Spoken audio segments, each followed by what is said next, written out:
Hello, beautiful people. Welcome back to our channel. Indeed, the activities of the indigenous people of Biafra has actually reached, that it touched a raw nerve, and hence the reactions one is seeing here and there. And of course, don't forget that the United Nations meeting General Assembly is on, and the Oduduwa Republic Ninas are actually on the forefront of a protest, while the presidency have decided to call out the Yoruba nation, and they're actually speaking strongly over the collaboration that is going on between the Yoruba nation and the indigenous people of Biafra, and they have very sting words to say. Before we go into the newspaper to find out what it is that warning the Yoruba nations against IPOB and what they may stand to gain and lose at the same time, like and subscribe to our channel by clicking on the red subscribe button. Beside it, you see a bell notification icon. Please go ahead, click on it to get notified as soon as we update our channel or YouTube. Well, the Nigerian presidency has launched an attack on the Yoruba Nation Pro-Secession group over its recent rally at the United Nations headquarters in New York, United States of America. In a strong-worded statement, signed by presidential spokesperson Garba Shehu, the Nigerian leadership criticized the group, stating that Nigerians and the entire world would judge them over their collaboration with the indigenous people of Biafra (IPOB).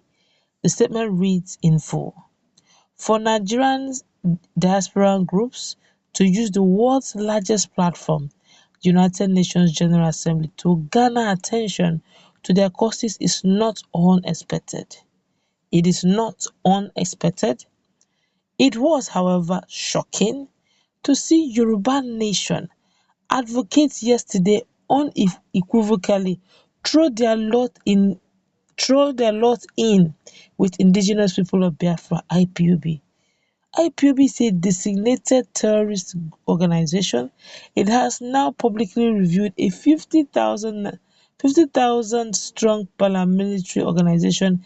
It regularly murders security services and innocent civilians, with a significant uptick of violent attacks this year, and is currently attempting to hold Nigerian state hostage with orders to stay at home under the threat of terror.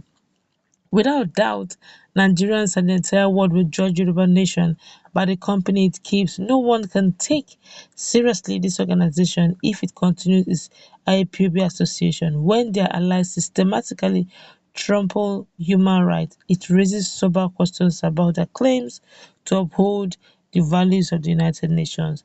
The collaboration is a worrying development once faced with Yoruba nations increasing violent rallies in Nigeria. Actions and associations speak louder than words. Yoruba nations talk of human rights promotion must therefore be ignored. Meanwhile, the Nigerian government will continue its work at the United Nations to fight against corruption and illicit financial flow and international cooperation. If we want to see stolen funds returned to their rightful home in Nigeria, the government must continue to campaign for and coordinate global action on asset recovery. The government will remain the leading regional actor in the fight against global terror, participating against threats emanating from the Sahel through the Nigerian Technical Aid Corps program. The country also shares technical expertise with countries from the Caribbean, African, and the Pacific. At the same time, the administration is implementing a program of environmental sustainability to combat developments which destroy Nigeria's community in vulnerable regions. Only through the 2030 Agenda on Sustainable Development can we secure a prosperous future for Nigeria. Mm. Okay, our expectation is therefore for the media to work with the government to focus attention on the core issues the president, the leader of the country, has on his program. Okay, but let's look at what they have said. They so spoke quite very stern words, but we are going to take it one after the other. That's the presidency's spokesperson, and that's the Gaba Shego. But one of the main points I quickly noted is the fact that they wanted Yoruba Nation to distance themselves deliberately and consciously from IPOB. And they mentioned a lot of things. They designated them a terrorist group, how they have killed so many people, security aids, and all that. But in recent time, let's start with what is recent first. In recent time, A lot of people have been using that name IPOB ESN, and they perpetrate that name, they perpetrate evil with that name. Severally, these guys have come and debunked, especially Ima Powerful, which is their media and publicity secretary. He has actually said in both terms, in fact, he volunteered that anyone caught causing mayhem, either destroying lives and property or the peace of the community, that the so-called militia that was formed is what they're using to uphold peace in their region.